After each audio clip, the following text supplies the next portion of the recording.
Hello दोस्तों, welcome to my channel Knowledgeable Prince. और आज हम बात करने वाले हैं लेटर वैदिक एज के बारे में। दोस्तों, हमने ऑलरेडी डिस्कस कर लिया है अर्ली वैदिक एज के कुछ इंपॉर्टेंट फैक्ट्स, और आज हम डिस्कस करेंगे लेटर वैदिक एज के इंपॉर्टेंट फैक्ट्स। लेटर वैदिक एज 1000 से 500 बिफोर कॉमन एरा का वक्त है। इस वक्त पे काफ़ी सारे चेंजेस आए हैं, ट्रांसफॉर्मेशन हुई है सोशल, पॉलिटिकल और रिलीजियस चीज़ों में एशियन इंडिया की। इस वक्त पे और भी वैदिक टेक्स्ट जो हैं उन्हें कंपोज किया गया है, जैसे यजुर्वेदा, सामवेदा, अथर्ववेदा और ब्राह्मणास, आरण्यकास और उपनिषद्स। वक्त पे पहले तो अर्ली जो वैदिक एज थी, उस वक्त पे जो आर्यन ट्राइब्स थी वो सेमी नॉर्मेटिक लाइफस्टाइल को जिया करती थी, लेकिन अब ये लोग और भी ज़्यादा सेटल होने की कोशिश कर रहे थे सोसाइटी के अंदर। पॉलिटिकल स्ट्रक्चर जो है सेंट्रलाइज हो चुका था और भी ज़्यादा। वर्ना सिस्टम मतलब जो क्लास सिस्टम था और भी ज़्यादा रिजिड हो गया था। इस वक्त पे कुछ जोग्राफिकल एक्सपेंशंस हुए थे, जैसे कि आपको पहले बताया गया है कि अर्ली वैदिक पीरियड के टाइम पे जो आर्यंस थे वो सप्ता सिंधु रीजन मतलब जो लैंड ऑफ 7 रिवर्स है, इंक्लूडिंग इंदस, सरस्वती और बाकी ट्रिब्यूटरीज वहाँ पे थे। लेकिन लेटर वैदिक पीरियड में जो आर्यंस है वो एक्सपेंड हो गए थे ईस्ट वर्ड में, जहाँ गंगा, यमुना दोब और द ईस्टर्न गंगनैतिक प्लेन्स है। ये जो लैंड ऑफ आर्यंस था, आर्यवत था, ये एक्सटेंड होता गया आज तक भी, और ये नॉर्दर्न इंडिया बन गया, जिसमें उत्तर प्रदेश और बिहार भी इंक्लूडेड है आज की डेट में। ये जो गंगा बेसिन जो था उसने एग्रीकल्चर को और भी ज़्यादा बढ़ाया, जिससे इकोनॉमी जो है वो स्टेबल हो गई थी। कुछ पॉलिटिकल ऑर्गेनाइजेशन भी में भी चेंज आया था, जैसे कि growth of kingdoms, Mahajanapadas. Later Vedic period और भी ज़्यादा सेंट्रलाइज्ड हो गया था। जो ट्राइबल किंगडम्स थे अर्ली वैदिक पीरियड के, वो अब इवॉल्व हो गए थे। में इवॉल्व हो गए थे मोनारिकल स्टेट्स में, जहाँ पे जो राजा था वो और भी ज़्यादा पावर को होल्ड कर रहा था।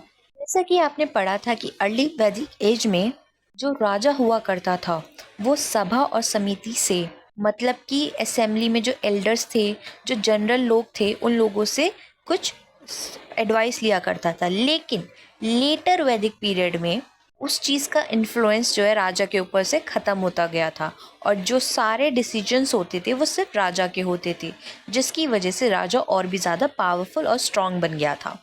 उस वक्त के जो पावरफुल जो स्टेट्स थे वो कुरु, पंचाल, कोसाला और विद्या था। उस वक्त पे कुछ रिचुअल्स हुआ करते थे, जैसे कि राजसूय, जो कि रॉयल प्रैक्टिस थी, जहाँ पे डेडिकेट किया जाता था कुछ भी गॉड को, कुछ चीज़ें सेक्रीफाइस की जाती थी, उन्हें होली बनाया जाता था। उस वक्त पे अश्वमेधा भी हुआ करता था, मतलब कि हॉर्स का सेक्रीफाइस। कुछ एक्टिविटीज़ थी जो उस वक्त के राजा परफॉर्म किया करते थे अपनी सुप्रीमेसी दिखाने के लिए। अब बात करते हैं सोशल स्ट्रक्चर की।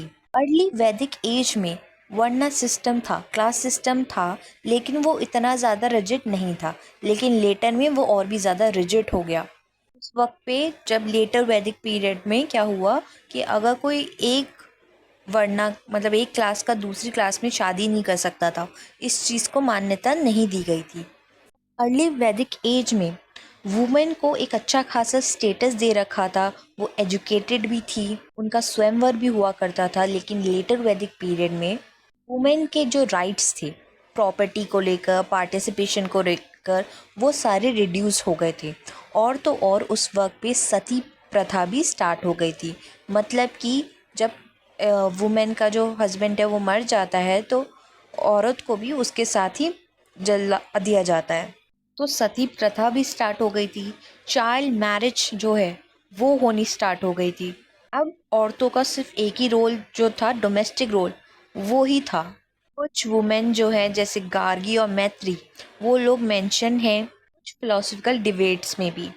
अब इकोनॉमी की बात करते हैं। उस वक्त पे भी एग्रीकल्चर प्रैक्टिस हुआ करती थी। उस वक्त पे क्रॉप्स जो उगाया करते थे वो थे राइस, बार्ले और वीट। और आयरन टूल्स का यूज़ किया जाता था एग्रीकल्चर एक्सपेंशन के लिए, या फिर फॉरेस्ट को क्लियर करने के लिए। ये सब कुछ प्रैक्टिस हुआ करती थी, स्पेशली ईस्टर्न गैग्नेटिक प्लेन्स में। ट्रेड और कॉमर्स भी था उस वक्त पे भी, बार्टर सिस्टम हुआ करता था। उस वक्त के एंड के जो पीरियड में, लेटर वैदिक एज के जो एंड था, उस वक्त पे कॉइन्स का इस्तेमाल होना शुरू हो गया था। अब बात करते हैं रिलीजन और फिलॉसफी की। लेटर वैदिक पीरियड में जो रिलीजियस प्रैक्टिस हुआ करती थी, रिचुअल हुआ करती थी, वो ब्राह्मण प्ले किया करते थे। उनका एक डोमिनेंट रोल था इन सब में, जैसे कि राजसूय यज्ञ और अश्वमेधा में, दोनों में जो है ब्राह्मण का इम्पोर्टेंट रोल हुआ करता था। अर्ली वैदिक पीरियड में हमने जाना था कि उस वक्त के लोग नेचुरल एलिमेंट्स जो कि अग्नि, इंद्र, वरुणा, इन गॉड्स की पूजा किया करते थे। लेकिन बाद में प्रजापति मतलब कि क्रिएटर गॉड की पूजा करने लग गए थे लोग, विष्णु भगवान की, कृष्ण की पूजा करने लग गए थे। उस वक्त पे ये जो रिचुअलिस्टिक प्रैक्टिस हुआ करती थी, ये फिलोसफिकल स्पेकुलेशन में शिफ्ट हो गई थी। लोग इस बात पे ज़्यादा फोकस करते थे कि हम जो नेचर का एग्जिस्टेंस है उस पे क्वेश्चन किया करते थे, यूनिवर्स के ऊपर क्वेश्चन किया करते थे, सोल के ऊपर क्वेश्चन किया करते थे। कुछ उपनिषद्स इंट्रोड्यूस हुए थे जिसमें कॉन्सेप्ट था Brahmana, the universal soul, atma, individual soul, moksha, liberation and karma, law of cause and effect. तो इन चीज़ों के, इन कॉन्सेप्ट के ऊपर लोगों का जो माइंड है वो डाइवर्ट हो गया था। अब द ब्राह्मणास टेक्स्ट है वो एक्सप्लेन करता था रिचुअल्स और उसमें सिंबल्स के मीनिंग्स को। वहीं पे आर्यंकास फॉरेस्ट ट्रीटीज जो हैं, टेक्स्ट जो हैं, वो सर्व करती थी bridge between ritualistic Brahmans and philosophical Upanishads को। मतलब कि कुछ ऐसे टेक्स्ट थे जो ब्राह्मण के रिचुअल्स को और फिलोसफिकल स्पेकुलेशन के बीच में एक जवाब को, एक अंतर को बताता था। इसके अलावा कुछ और इम्पोर्टेंट टेक्स्ट थे। अर्ली वैदिक एज में ऋग वेदा को इम्पोर्टेंस दी गई थी और लेटर वैदिक एज में यजुर्वेदा, सामवेदा और अथर्ववेदा भी इंक्लूडेड है। दोस्तों, यजुर्वेदा का मतलब है कुछ ऐसे टेक्स्ट जिसमें मंत्र के बारे में, कुछ सेक्रिफिशियल रिचुअल्स के बारे में बताया गया है कि उन्हें कैसे परफॉर्म किया जाता है। वहीं पर जो सामवेदा है उसमें प्रेयर्स हैं जो यूज़ की जाती है इन सेक्रीफाइसेस में, उन्हें चैंट किया जाता है। अथर्ववेदा में इसमें कलेक्शन है प्रेयर्स का भी, स्पेल्स का भी, कुछ ऐसे मंत्रों का भी जिससे लोगों को हील किया जाता है। इसमें रोज़ाना की ज़िंदगी के हीलिंग, प्रोटेक्शन फ्रॉम डिजीज़ और रिचुअल्स, ऐसे कुछ रिचुअल्स जिससे हमें सक्सेस मिले, इन सब के बारे में बताया गया है। लेटर वैदिक पीरियड में एस्ट्रोनॉमी और मैथ्स जो है एडवांस हो गई थी। उस वक्त पे ये जो सेलेस्ट्रियल बॉडीज़ होती हैं, मतलब प्लैनेट्स की पोजीशंस को डिस्कस किया गया है, स्टडी किया गया है।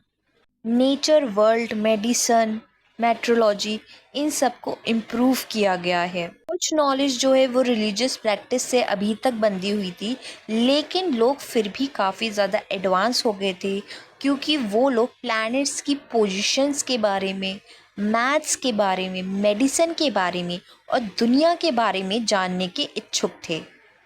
लेकिन लेटर वैदिक पीरियड का डिक्लाइन हो गया क्योंकि जितने भी राज्य थे वो पॉलिटिकल जो उनका स्ट्रक्चर था वो और भी ज़्यादा कॉम्प्लेक्स हो गया था और जो पावरफुल स्टेट्स थे, महाजनपदास थे, वो राइज होने स्टार्ट हो गए थे। एक नए एरा की शुरुआत हो गई थी इंडियन हिस्ट्री में। और भी सारे रिलीजियस मूवमेंट्स जो हैं वो आए थे, जैसे बुद्धिज़्म और जैनिज़्म, जो कि 6th century before common era में आ गए थे, जिसकी वजह से रिचुअलिस्टिक डोमेन्स था जो ब्राह्मण्स का, वो जो है चैलेंजिंग बन गया था। इस वक्त पे जो वर्ण सिस्टम, क्लास सिस्टम था, वो भी रिजिड हो गया था। लोग इस क्लास सिस्टम पे कुछ ज़्यादा ही विश्वास करने लग गए थे, कुछ ऐसा विश्वास जो आज तक चला आ रहा है। वक्त पे ग्रोथ ऑफ अर्बनाइजेशन हुई, ठीक है, लेकिन कुछ पावरफुल एम्पायर्स जैसे मगध जो है वो राइज करने लग गया और उसने अपनी ऑर्थोडॉक्स सोच को, अपनी ऑर्थोडॉक्स फिलॉसफी को पूरे में फैला दिया। दोस्तों, यही था लेटर वैदिक एज के बारे में। और वीडियो देखने के लिए हमारे चैनल को लाइक करें, शेयर करें और सब्सक्राइब करना ना भूलें। कल हम एक और नई वीडियो के साथ आएंगे जहाँ पे हम 16 महाजनपदास को डिस्कस करेंगे। Thank you for watching.